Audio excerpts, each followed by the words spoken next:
아멘. 할렐루야. 감사합니다. 오늘 계속해서 사도행전 6장입니다. 1절부터 7절까지. 먼저 읽겠습니다. 그때 제자가 더 많아졌는데 헬라파 유대인들이 자기의 과부들이 매일의 구제에 빠짐으로 히브리파 사람을 원망하니 12사도가 모든 제자를 불러 이르되 우리가 하나님의 말씀을 제쳐놓고 접대를 일삼는 것이 마땅하지 아니하니 형제들아 너희 가운데서 성령과 지혜가 충만하여 칭찬받는 사람 7을 택하라. 우리가 이 일을 그들에게 맡기고 우리는 오로지 기도하는 일과 말씀 사역에 힘쓰리라 하니 온 무리가 이 말을 기뻐하여 믿음과 성령이 충만한 사람 스데반과 또 빌립과 프로고라와 니가노르와 디몬과 바네나와 유대교에 입교했던 안디옥 사람 니골라를 택하여 사도들 앞에 세우니 사도들이 기도하고 그들에게 안수하니라. 하나님의 말씀이 점점 왕성하여 예루살렘에 있는 제자의 수가 더 심히 많아지고 허다한 제사장의 무리도 이 도에 복종하니라. 아멘. 예루살렘에 세워진 첫 번째 교회, 그 교회는 아직 교회 초기이기 때문에 교회 운영에서 아주 미숙한 점이 많았습니다. 조직도 완전히 세팅되지 못했고 운영적인 면에서도 손발이 맞지 않았습니다. 그래서 그 결과 충돌이 일어났고 불평이 생기게 되는 그런 삶을 오늘 사도행전 6장은 우리에게 이야기하고 있는데, 그래서 사도들에 의해서 한 가지 한 가지 그 충돌과 불평들이 시정되어 가고 있는 것입니다. 집사들이 선택되고 사도들이 할 일이 정해지는 등 교회 조직이 한 걸음씩 틀에 잡혀가게 됩니다. 성도들이 수요가 많아지고 교회가 부흥되니까 교회 안에 문제점들이 드러나게 되었습니다. 예루살렘 교회에 생긴 최초의 문제는 오늘 읽은 것처럼 구제하는 일이었습니다. 헬라파 유대인들이 자기들의 과부들이 구제하는 일에 빠지는 거예요. 그러니까 히브리파 사람들을 원망함으로 비롯된 문제였습니다. 1절 시작. 그때 제자가 더 많아졌는데 헬라파 유대인들이 자기의 과부들이 매일의 구제에 빠짐으로 히브리파 사람을 원망하니. 과거 이스라엘은 북이스라엘과 남유다로 나눠지죠. 솔로몬까지 괜찮다가 솔로몬의 아들부터 하나님 그렇게 하신 거죠. 그래서 북이스라엘은 위에 아수르에게 망하지요. 혈연 정책을 통해서. 그리고 남유다는 바벨론에게 망하지요. 포로 정책을 통해서.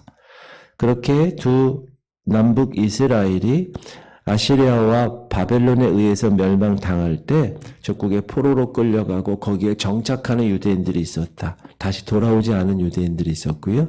혹은 자진해서 해외로 이주한 유대인들. 왜? 핍박하니까. 그래서 막 하나님 흩으시잖아요. 이른바 우리가 알고 있는 흩어진 유대인들, 디아스포라라고 하는 유대인들이 생겨나게 된 겁니다.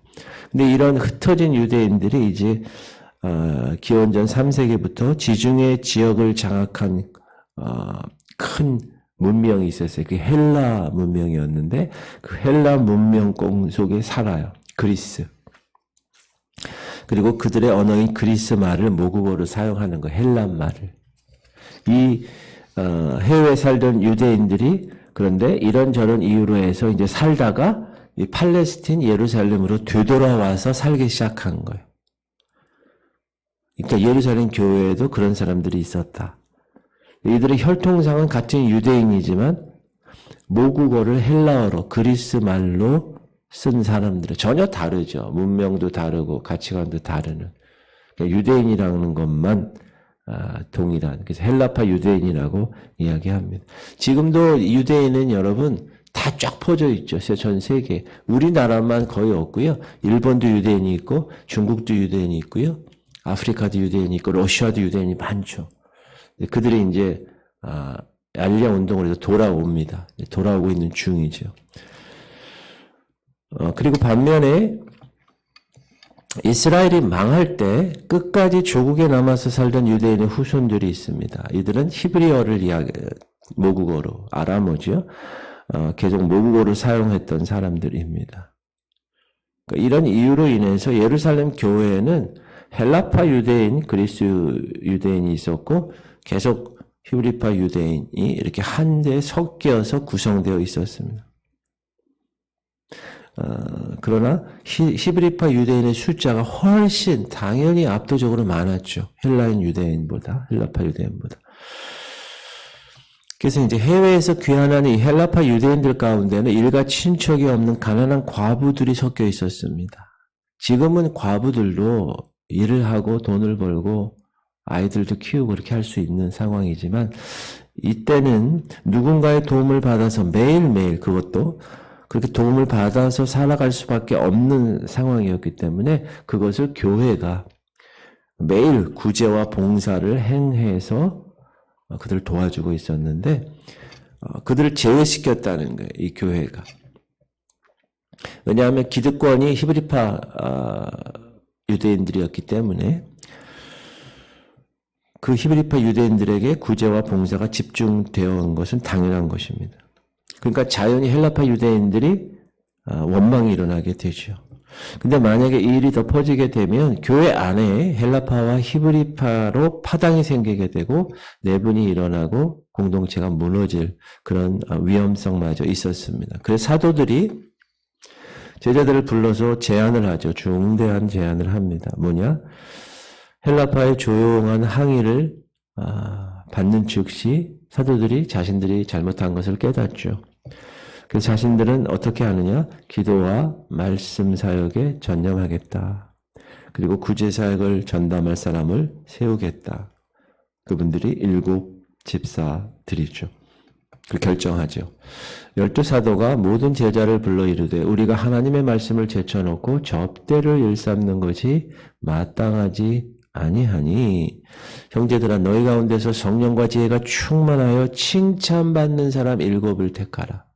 우리가 이 일을 그들에게 맡기고 우리는 오로지 기도하는 일과 말씀 사역에 힘쓰리라 하니. 그래서 이제 교회 운영을 이렇게 나누어 하게 하는, 특히 교회 구제 사업은 성령과 지혜가 충만하여 칭찬 듣는 사람들에게 맡기고 이들을 위해서 7명의 집사를 선택할 것. 반면에 하나님의 종들은 오직 말씀을 전하는 일, 그리고 기도하는 일에 힘쓰는다. 이런 제안이었습니다. 여기서 사도들은 우리가 기도하는 것과 말씀 전하는 것에 힘쓰리라 한 요 말씀, 이건 오늘날 우리 하나님의 모든 교회가 다 어떻게 조직돼야 되고 어떻게 운영되어야 하는가에 대한 가이드라인을 우리에게 제시한 것입니다. 초대교회에서의 사도들의 사명과 권위는 그 사도들에 의해서 속사도, 사도는 예수님과 같이 있었던 12사도를 이야기하고 그 사도들의 제자를 속사도라고 그래요. 그 속사도들의 제자들이 많을 거 아니에요. 시간이 지나면서 그거를 교회사에서 역사에서는 교부, church father, 교부라고도 하고 또 나중에 목사라고도 하고 이렇게 되어 왔죠. 하나님의 말씀을 가르치는 일을 사도들이 했던 것처럼 교회에서의 말씀 가르치는 일이 목사에게 주어진 것이다. 이것은 교회 구제보다, 교회의 어떤 직분보다 더 중요한 직분이다. 그래서 하나님의 종들이 교회 구제나 접대하는 일에 얽매이면 말씀 전하는 일과 기도하는 일에 많은 지장을 초래할 것이다. 라는 사실입니다. 물론 하나님이 그 교회에 맞는 사역을 특별하게 허락하시는 경우도 있어요. 어떤 경우는 구제하는 거에 이렇게 하나님께서 이렇게 인도하시는 교회도 있어요. 그러나 일반적인 얘기를 하는 거예요. 일반적인 얘기를. 그래서 하나님의 종들이 해야 할 일은 기도에 전무하는 일이다. 우리가 사도행전을 공부하면서 느끼는 것은 사도들이 기도할 때 놀라운 역사가 일어난 것을 압니다. 첫 번째, 기도할 때 성령 충만함을 받았어요. 그들은 무식한 어부들입니다. 공부한 적이 없어요. 그리고 남달리 겁이 많은 쫄장부들이었습니다. 그렇죠. 그런데 이들이 이 사도행전을 쓰는 이 모습을 보면 너무나 담대한 믿음으로 복음을 전하는 것을 봅니다. 이에 대한 올바른 해답이 뭡니까? 따라합시다. 기도함으로 성령 충만함을 받았기 때문입니다. 성령 충만함은요, 가만히 생각한다고 주어지지 않습니다. 기도해야 돼요. 기도. 그리고 사도들의 능력은 기도에서 나왔습니다. 따라합시다. 기도 없이는 능력이 나올 수 없습니다. 기도는 하나님의 능력의 충전기 같은 것입니다. 기도하는 종과 기도하지 않는 종과의 차이는 그 종이 사역에 있어서 어떤 열매를 맺고 어떤 능력이 나타나는가에 따라 결정될 수 있습니다. 그리고 기도하니까 표적과 기사가 일어나는 거예요.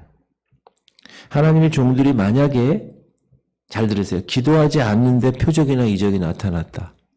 그것은 하나님으로부터 온 표적과 기사가 아닐 수 있습니다. 조심해야 합니다. 2단, 3단이 그렇게 처음에 나타나게 되는 겁니다. 기도만이 하나님 원하시는 올바른 표적과 기적을 나타낼 수 있습니다. 그러므로 하나님의 종들은 기도하는 생활을 부단히 해야 합니다. 기도 많이 해야 됩니다. 두 번째는 말씀 전하는 일인데 하나님의 종들이 해야 할 일은 말씀을 전하는 것. 말씀을 전하는 일이란 뭐냐면 말씀의 봉사로 성도들에게 그리스도의 그 말씀을 가르치는 일을 말합니다. 이거는 그리스도의 증인으로서 그의 부활을 증거하는 것이고 그리스도는 바로 우리의 구세주이심을 증거하는 겁니다. 그래서 설교할 때 말씀을 전할 때 예수 그리스도 구원, 은혜, 십자가 어떤 그런 복음에 관한 메시지 말고 뭐 인본주의적인 말 많이 하는 그런 분들도 있어요. 말씀을 전해야 합니다. 강단에서는 말씀이 선포돼야 돼. 구원의 복음의 말씀이 선포돼야 됩니다. 그리고 말씀을 전무하는 일이란 말씀을 봉사하는 거잖아요. 목사가. 그러기 위해서는 어떻게 해야 되냐? 말씀을 연구해야 돼. 연구. 하나님의 종들은 말씀을 깊이 연구해야 됩니다. 왜냐하면 따라합시다. 성경은 하나님의 종들이 연구해야 전할 수 있도록 만들어져 있기 때문에 그렇습니다. 이게 그냥 자신의 뭐 경험이나 뭐 즉흥적인 어떤 아이디어로 전하는 말씀이 아닙니다. 연구와 준비가 없는 설교는 하나님이 원하시는 올바른 말씀의 전달 방법이 아니기 때문에 그렇습니다. 그래서 부단히 계속 공부해야 되는 거죠. 목사는. 설교를 위해서. 계속. 그리고 또 하나는 지금 현재의 상황, 돌아가는 이 역사의 상황을 하나님의 말씀으로 볼 수 있어야 합니다. 옛날 얘기를 하는 게 아니에요. 옛날에 쓰여진 2000년 전에 있었던 이야기를 하는 스토리텔링으로 끝나는 게 아니에요. 지금 이 말씀이 현재 로고스로 기록된 이 말씀이 현재 2024년도 3월을 살고 있는 인천 땅에 있는 이 지구촌 성결교회 성도들에게 어떤 말씀으로 선포돼야 되는가, 레마의 말씀으로 그것이 중요합니다. 그것을 풀어내는 작업이 목사가 해야 될 작업입니다. 그 작업이 중요합니다. 사랑하는 성도님들, 하나님의 교회에서는 하나님의 종들로 기도하는 일과 말씀을 전하는 일에 전무할 수 있도록 분쟁이 없어야 합니다. 우리 교회도 그렇죠. 목회에 관한 일은 제가 섬기는 거고 교회 운영에 관한 거, 그렇죠? 뭐 간판을 달거나 뭐 이렇게 하거나 그 운영위원회에서 제가 전폭적으로 다 맡깁니다. 운영위원회에서 알아서 하십시오. 저는 신경 안 씁니다. 그 운영위원회에서 다 알아서 잘 하세요. 그렇게 사역의 분리가 정확하게 되어 있어줘야 그 교회가 제대로 서는 교회가 된다고 저는 생각을 합니다. 목회에 관한 거, 영혼 구원에 관한 거, 말씀에 관한 거, 기도에 관한 거는 당연히 목회자가 주의 종이 감당을 해야 되고, 그렇죠? 뭐 불이 나가고 뭐 수도꼭지가 어떻게 되고 뭐 이런 거는 운영위원회에서 다 감당할 수 있게끔 그렇게 우리 교회도 그렇게 하고 있는데, 교회를 운영하는 일에 주의 종으로 염려를 끼치는 일이 없도록 직분자들이 세심하게 배려하고 헌신해야 합니다.